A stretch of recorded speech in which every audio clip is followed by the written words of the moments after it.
आप लोग में से कुछ लोग का कमेंट था कि उनको मतलब ट्रेड में एंट्री एग्जिट में प्रॉब्लम हो रही है। सो देखो, ट्रेडिंग ऐसी चीज़ है ना कि मैं ये नहीं कह रही कि आप हमेशा परफेक्ट एंट्री एंड एग्जिट कर सकते हैं। ऐसा नहीं कि आपका एसएल नहीं जाएगा, बट फिर भी आप कुछ चीज़ें समझ लें तो आपके लिए ज़्यादा बेनिफिशियल होता है और आपके लिए फ़ायदेमंद होता है। ट्रेडिंग ऐसा है कि एसएल जाएगा जाने दो, लेकिन जब मार्केट मोमेंटम कर रहा है तो उसके लिए आप कैसे उसमें एंट्री लेके उसको होल्ड कर पा रहे हो, ठीक है, और एसएल को कैसे टाइमली काट पा रहे हो।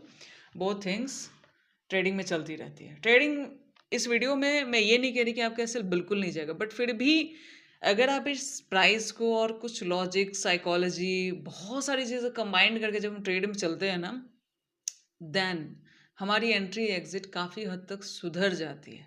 ठीक है, काफ़ी हद तक सुधर जाती है। गलतियाँ फिर भी होंगी, लेकिन पहले से बहुत ज़्यादा कम होंगी। एग्जैक्टली देखो, मैं लाइव मार्केट में जो देखती हूँ, जो सोचती हूँ, जो मुझे समझ में आता है या जैसे मैं काम करती हूँ, वही चीज़ें मैं आपको बताती हूँ। टोटली मेरा पर्सनल एक्सपीरियंस है और मैं आपको बाय सेल के लिए नहीं कह रही एग्जैक्टली। मैं बस ये बता रही हूँ कि आप मतलब चाहो तो उस तरीके से सोच सकते हो, बिकॉज मार्केट में चार्ट, साइकोलॉजी, बहुत सारी चीज़ें होती हैं। उसके बाद भी रिस्क मैनेजमेंट भी होता है। फिर अगर आपको कोई टूल वगैरह आता है तो उसका भी यूज़ कैसे करते हैं, बहुत सारी चीज़ें कंबाइंड होती है, तब एक ट्रेड एग्जीक्यूट होता है। और उसके बाद वो भी गारंटेड नहीं है कि आपका प्रॉफिट होगा कि नहीं होगा, ठीक है। So that's the thing. इसको बस समझाने के लिए लेंगे, इससे ज़्यादा कुछ नहीं। आप बस समझने की कोशिश करें। देखो, सारी चीज़ें प्राइस में होती है। जैसे आज मार्केट में बहुत अच्छा मूव था, ठीक है, और अगर देखा जाए तो एक न्यूज़ आया, क्योंकि स्ट्रेट ऑफ हॉर्मुज़ जो है 2 हफ्तों से डिस्टर्ब चल रहा था, वहाँ से कोई वेसल आ नहीं रहा था।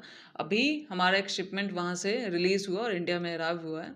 एक ने एक या शायद 2 है, 2 शिपमेंट आया है, जो गुड न्यूज़ है, बिकॉज़ उसकी देखो, ऑयल एंड गैस की शॉर्टेज की वजह से कितने कमर्शियल्स को इफ़ेक्ट हो रहा है। मार्केट में देख रहे हो 2 हफ्तों से क्या हाल चल रहा है, क्योंकि हम लड़ नहीं रहे ना। क्यों हमारा मार्केट गिर रहा है? कारण यही है, ऑयल एंड गैस, ठीक है।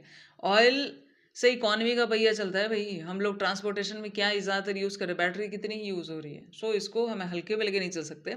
सो थोड़ा बहुत जो अभी रिलीफ मिला है, अगर ये कंटिन्यूएशन में जाता है देन इट्स ओके। बट मेरा कहने का ये मतलब है कि सब न्यूज़ जब आती है ना, ये बाद में आती है, या हो सकता है ऑन टाइम पे जब हम ट्रेड कर रहे हो तो उस समय हमारे पास ये नहीं पहुंचा, लेकिन प्राइस हमारे पास होता है। प्राइस एक्ट करता है, प्राइस बताता है कि आप मतलब मार्केट में कुछ तो हो रहा है। जो मैं पहले भी वीडियो में बताया था मैंने आपको कि जब लास्ट फ्राइडे को जो लड़ाई छिड़ी थी, उससे पहले भी कितनी बड़ी ग्रीन कैंडल बनी थी। तो वो ये नहीं पता था कि लड़ाई होने वाली है, लेकिन प्राइस ये बता रहा था कि कुछ तो है इंटरनली जो होने वाला है, बट अभी समझ में नहीं आ रहा है, ठीक है। सो मैं आपको थोड़ा सा प्राइस देखना ही बताऊंगी, और कुछ एंट्री एग्जिट और टूल्स और साइकोलॉजी, सारी चीज़ें कंबाइंड करके मैं यहाँ पे थोड़ा सा बताने की कोशिश करूंगी, जो मेरे लिए फ़ायदेमंद होता है। You can use it for this. देखो, प्राइस मार्केट की लैंग्वेज है, मार्केट की भाषा है, मार्केट क्या बोलना चाहता है, ये प्राइस ही आपको बताता है। Let me tell you in chart. So यहाँ पे देखिए, आज का अगर चार्ट देखेंगे ना तो कुछ ऐसा है। ये चार्ट कल वाला कुछ ऐसा है, ठीक है। आज का देखोगे तो मार्केट एक कैंडल फिर ऊपर जाती है, फिर नीचे आती है, फिर यहाँ पे मतलब थोड़ा सा डाउन दिखाती है, अप जाती है, देन इट्स थोड़ा सा कंसोलिडेशन करती है, वेट करती है, उसके बाद ब्रेकआउट करके ट्रेड देती है, ठीक है। सो इसको थोड़ा सा, एक तो ऐसे कि मैं ये देखूं कि प्राइस का ये कुछ ऐसा मूव है, इससे कुछ हाँ समझ में नहीं आ रहा ना। एग्जैक्टली आप इसे चार्ट रीड भी समझ सकते हो कि price action, chart read, market psychology, everything combined हम क्यों करते हैं। और ट्रेड में देखा जाए तो हर चीज़ कंबाइंड होती है, देन आपका एक ट्रेड एग्जीक्यूट होता है।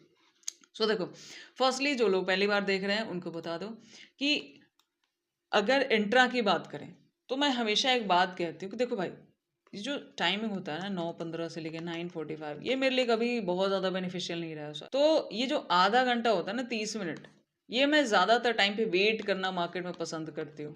मुझे भाई इस टाइम पे नहीं चलता मेरा, हमेशा सालों से यही हो रहा। सो मैंने इसको मान लिया है कि तू भाई मेरी पकड़ से बाहर है, कोई बात नहीं, मैं आधा घंटा आई कैन वेट।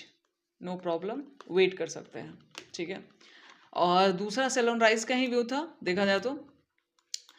अगर मार्केट को देखोगे एग्जैक्टली, ठीक है, मार्केट वैसे तो बहुत ज़्यादा गिर गई थी, बट फिर भी अभी जो गिरावट चल रही है उसके अनुसार मार्केट कुछ भी कर सकती है। अगर मैंने कहा ना, जब अगर कोई पॉजिटिव न्यूज़ आई, अभी मार्केट पूरी तरीके से न्यूज़ पे रिएक्ट करी, इतना बड़ा बड़ा गैप डाउन किस खुशी में हो रहा है? न्यूज़ पे ही हो रहा है ना, और क्या हुआ है, ठीक है। ये बात है। तो आज देखोगे अगर थोड़ा सा, तो यहाँ प्राइस ओपन होती है, ओपन होने के बाद एक कैंडल बनाती है, फर्स्ट कैंडल बहुत डेंजरस होती है मार्केट की। ये देख रहे हो, इसको इसको देखो ना, इसको समझो थोड़ा सा एग्जैक्टली इसमें कैंडल रीड भी थोड़ा समझ लो। देखो क्या हुआ है, यहाँ पे एक विक क्रिएट होता है, विक क्रिएट होता है, मतलब एक कैंडल बनी, टॉप तक यहाँ तक गई ना ग्रीन, उसके बाद सेल ऑफ किया गया एंड देन एक विक क्रिएट हुआ। फर्स्ट कैंडल क्या बताता है कि बाइंग की गई और फिर से एक सेलिंग प्रेशर लगा के यहाँ कहीं लाके इस कैंडल को क्लोज किया। उसके बाद क्या होता है कि मार्केट में, मतलब मार्केट पहले तो अगर कहीं भी जाना हो तो पहले सेलर को, ये जो सेलर यहाँ पे इस कैंडल पे, सिंगल कैंडल पे एक्टिव हुए हैं, विक बनाया, इनका एसएल मार्केट को चाहिए, यहाँ गई, इनका एसएल ली, ठीक है। एग्जैक्टली देखो बात को समझो, यहाँ पे किसी ने एसएल रखा फर्स्ट कैंडल पे, टॉप पे, मार्केट को उसको हटाना है, उसका एसएल लेना है, उसके बाद भले मार्केट उस डायरेक्शन में जाए, लेकिन मार्केट उसका एसएल लिए बिना नहीं जाएगी, मार्केट उसका एसएल लेती है, उसके ऊपर जाती है, उसका एसएल हिट करती है, ठीक है। आप लोग कमेंट बहुत सारे करते हो ना कि मार्केट मेरा एसएल लेके मेरे डायरेक्शन में जाती है। भाई सबके साथ मार्केट ऐसा ही करती है, सबके साथ मार्केट ऐसा ही करती है, उसका भी एंट्री का कुछ प्लानिंग होता है, और नहीं तो री एंट्री के भी चांसेस होते हैं, ठीक है। अगर यहाँ पे एक चीज़ बताती हूँ जो आपके एसएल को काफ़ी हद तक थोड़ा बहुत कम कर देगा। मैं ये नहीं करी 100% कुछ भी नहीं है भाई, एसएल ऐसा नहीं कि नहीं जाएगा, बट फिर भी काफ़ी हद तक कम हो जाएगा। देखो एक बंदे का एसएल हिट हुआ, अब मार्केट कहाँ जाएगी? जहाँ उसको दूसरा एसएल मिलेगा, ठीक है। मार्केट यहाँ कंटिन्यू विक्स बना रही है, ऊपर वाला एसएल हिट कर लिया। यहाँ जो सेलर है इसका एसएल काफ़ी दूर है, नज़दीक नहीं है, काफ़ी ज़्यादा दूर है, ठीक है। मार्केट ने अभी क्या किया, इसका एसएल हिट किया और इसका एसएल हिट किया, इधर जो बच गया, फर्स्ट टाइम ट्राई किया, सेकंड टाइम में भी हटा दिया। अब एसएल कहाँ है? ये जो बायर्स आए यहाँ पे एसएल है एग्जैक्टली। और दूसरा क्या है, सेल ऑन राइज हमने प्लान भी किया था, जो प्रेडिक्शन वाली वीडियो में हमने डिस्कस किया था कि एग्जैक्टली हम क्या क्या क्या प्लान कर रहे हैं। वैसा हमने कुछ देखा था। तो यहाँ पे क्या हुआ, मार्केट एसएल हिट कर ली, इन दोनों को हटा ली, और ये है दूर। अब ये नज़दीक है ना, ये नज़दीक है ना, इनका एसएल हिट करने आएगी। दूसरा सेल ऑन राइज भी बहुत सारे लोग प्लान कर रहे हैं, तो वहाँ पे भी बहुत सारे लोग यहाँ पे पैसा लगाएंगे। तीसरा टाइमिंग की जो 9:45 की बात की, यहाँ देखो 9:45 एग्जैक्टली, तब तक देखो क्या हुआ है मार्केट में, सेलर भी आए, इनका एसएल भी हिट हुआ, बहुत कुछ हो गया, 45 वोट आधे घंटे में भाई बहुत कुछ हो गया, ठीक है। अब मार्केट क्या करती है, यहाँ एक अच्छा ट्रेड देती है, ये जो विक्स बना रही है ना, इसके ऊपर एसएल रख के एग्जैक्टली, ये अपना रिस्क होता है। मैं ये नहीं कह रही कि आप 100% लो, मैं बता रही हूँ कि मुझे मार्केट कैसे दिखता है, ये मेरा नज़रिया, मैं बस बोल के आपको बता रही हूँ। ये मेरा पर्सनल है, सही भी हो सकता है, गलत भी हो सकता है, आप चाहे अपना सकते हैं, नहीं चाहे तो ये आपकी मर्जी है। यहाँ पे एसएल प्लान कर सकते हैं जब मार्केट गिर रहा हो, ठीक है। इस कैंडल पे अगर एंट्री लूँ या इधर भी एंट्री लूँ तो एसएल छोटा बैठ रहा है। एक बायर को एंट्री करते वक्त क्या सोचना चाहिए कि मेरा एसएल छोटा बैठ रहा है, द बेस्ट है, द बेस्ट है, कोई बात नहीं। अब देखो इसका एसएल हिट हो गया, यहाँ एसएल हिट हो गया, यहाँ तक के टारगेट आप इजीली ले सकते थे। अब ये जो बनता है ना, वापस ये ट्रैप ही बनता है, वापस ये ट्रैप ही बनता है। उसके बाद देखो मार्केट यहाँ आके रुकती है, क्यों रुकती है, सेल ऑफ दिखाती है, सबको दिखाती है, बहुत ज़्यादा नेगेटिव हूँ। यहाँ आके मार्केट रुकती है, थोड़ा बहुत रिजेक्शन लेती है, फिर एक सेलिंग यहाँ से दिखाती है, ठीक है। यहाँ से सेलिंग दिखाती है, देन उसके बाद क्या होता है, एक ट्रेड यहाँ मिला, लेकिन ये एक ट्रैप हुआ। अब ट्रैप कैसे हुआ, देखो पहले तो नहीं पता चलता ना कि सेलिंग में जाएगा नहीं जाएगा, कैसे पता चलेगा, ठीक। एक ट्रेड की बात करें तो एक ट्रेड तो यहाँ तक हो गया।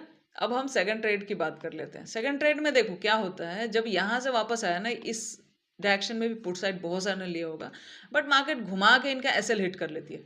डजंट मैटर, अगर आप 2-3 स्कैल्पिंग कर रहे हैं तो ऐसा नहीं कि सारा परफेक्ट जाएगा, एक आध एसएल जाता है, ठीक है। अब ये जो कुछ कैंडल्स बनाती है ना, ठीक है, थोड़ा सा बुलिशनेस दिख रहा है, but it's not too much strong. उसके बाद मार्केट क्या हो ना, देखो जनरली क्या हो रहा है, मार्केट उसके बाद गिर जा रही है। अब इस प्राइस को देखो, मार्केट क्या कर रही है, यहाँ वापस गिरने में टाइम नहीं लगा रही, बट यहाँ देखो, इस टाइमिंग को देखो। आपको ये नहीं पता कि मार्केट में पॉजिटिव न्यूज़ है, नेगेटिव न्यूज़ है, नहीं पता, कोई बात नहीं, बट प्राइस को तो देखो। प्राइस में आखिर यहाँ पे देखो सेलिंग प्रेशर इतना अच्छा है कि यहाँ पे जब मार्केट आती है एग्जैक्टली 11:40 और यहाँ पे देखो 12:35, 1 घंटे में नीचे तुरंत गिरने में टाइम नहीं लगाई ना जब सेलर हैं। लेकिन यहाँ का टाइमिंग देखोगे 11:20 और यहाँ देखो 2 बजा दिए यहीं पे, 2 बजा दिए यहीं पे, और जबकि इसको ब्रेक डाउन करने में इसने 1 घंटा भी नहीं लगाया, और यहाँ देखो 11:20 से 2 बजा दिए, 3 घंटे लगा दिए, लेकिन यहाँ इसका ब्रेक डाउन नहीं किया। तो मार्केट कहीं ना कहीं तो निकलती है ना। अब इसके पास पॉजिटिव न्यूज़ है नहीं है वो नहीं पता, लेकिन ये तो पता है ना कि प्राइस में क्या चल रहा है। अगर मान लिया लाइव मार्केट में हम तक न्यूज़ पहुंच रही है, ठीक है, नहीं पहुंच रही है, प्राइस आपके सामने होता है, ठीक है। सो इस 2 साइन में क्या दिख रहा है कि यहाँ सेलिंग प्रेशर था, आ गया है, बट इस 3 घंटे में मार्केट ने क्या किया, यहीं पे कंसोलिडेशन होकर छोटी सी ट्रेंड लाइन बनाते हैं और उसका ब्रेकआउट करता है। देन यहाँ पे 1-2 कंफर्मेशन थी, जिससे मैं ये नहीं कह रही कि 100% कंफर्मेशन, 100% कुछ नहीं होता मार्केट में, but you can take some risk, ऐसी बात है। यहाँ पे देखो छोटी सी ट्रेंड लाइन भी आती है, फर्स्टली ट्रेंड लाइन का ब्रेकआउट करता है, इसके नीचे एसएल बन रहा था इधर, मतलब यहाँ ब्रेकआउट किया, ऊपर निकल गया और काफ़ी बुलिशनेस से निकला, देख रहे हो, यहाँ से यहाँ आ गया। सो इसके नीचे इधर कहीं या इधर कहीं एसएल छोटा बन रहा था, इधर मैं पेन से लिख देती हूँ। यहाँ जब ब्रेकआउट हुआ, ये देखो ये बेस बन रहा है। सो एसएल छोटा है, जहाँ आपका एसएल छोटा, हम हमेशा टारगेट के बारे में सोचते हैं। देखो अगर आपका एसएल छोटा बन रहा है बेस्ट है, क्योंकि देखो एसएल छोटा बनने से क्या होता है, हम गलत भी होते हैं तो हम कम एसएल दे सकते हैं। हमारा मेन फोकस होना चाहिए कैपिटल। देखो एसएल छोटा होगा तो टारगेट अपने आप बड़ा हो जाता है, सिंपली इस बात को समझो, ठीक है। सो सिर्फ टारगेट नहीं, अगर आपको एसएल सही दिख रहा है तो आपके लिए वो बेस्ट ट्रेड होता है। एक तो कंफर्मेशन ये है, लेकिन और भी कंफर्मेशन होती है भाई। देखो एक तो क्या है, साइकोलॉजिकली अगर देखोगे तो कल वाले जो सेलिंग में नहीं दिख रहा बट सेलिंग में बैठे हैं, इधर होल्ड करके बैठे होंगे बहुत सारे लोग, पुट प्लस माइनस कर रहा था, उतना ग्रोथ था नहीं, बट फिर भी 3 घंटे रुक गया, तो मतलब ये है कि सेलिंग में उतना ज़्यादा जोर नहीं है। दूसरा एक और कंफर्मेशन दिखाती हूँ, कई सारे आपके पास मल्टीपल कंफर्मेशन, साइकोलॉजिकली मैंने बता दिया इधर सेलिंग आया तो कई सारे लोग यही एक्सपेक्ट करेंगे कि ऐसे गिरेगा, ठीक है, वो मार्केट ने किया नहीं। उसके बाद ट्रेंड लाइन का भी दिखा दिया, और एक कंफर्मेशन दिखाते हुए यहाँ पे इस ट्रेड में क्या क्या कंफर्मेशन थी।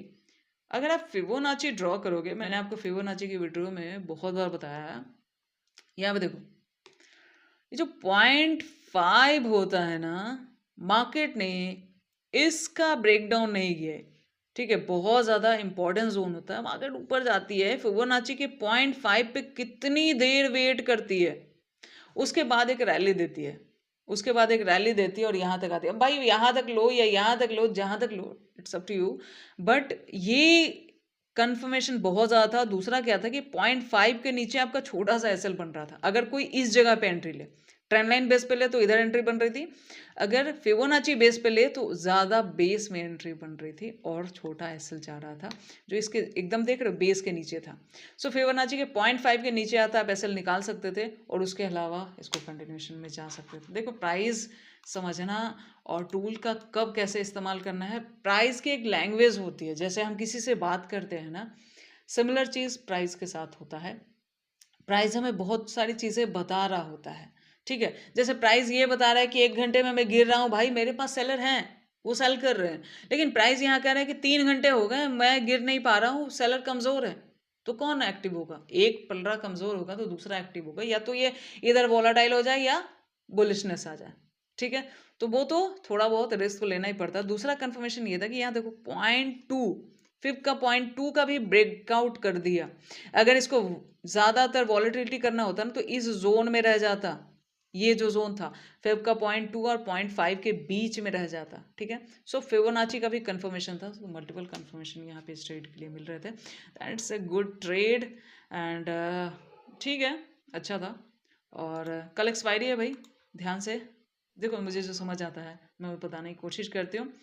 बाकी आप खुद से भी समझने की कोशिश करो। देखो, प्राइस एक ही होता है, ट्रेड एक ही होता है, थॉट प्रोसेस सबके अलग-अलग होते हैं, वही उसको लॉस मेकिंग भी बनाता है, प्रॉफिट मेकिंग भी बनाता है।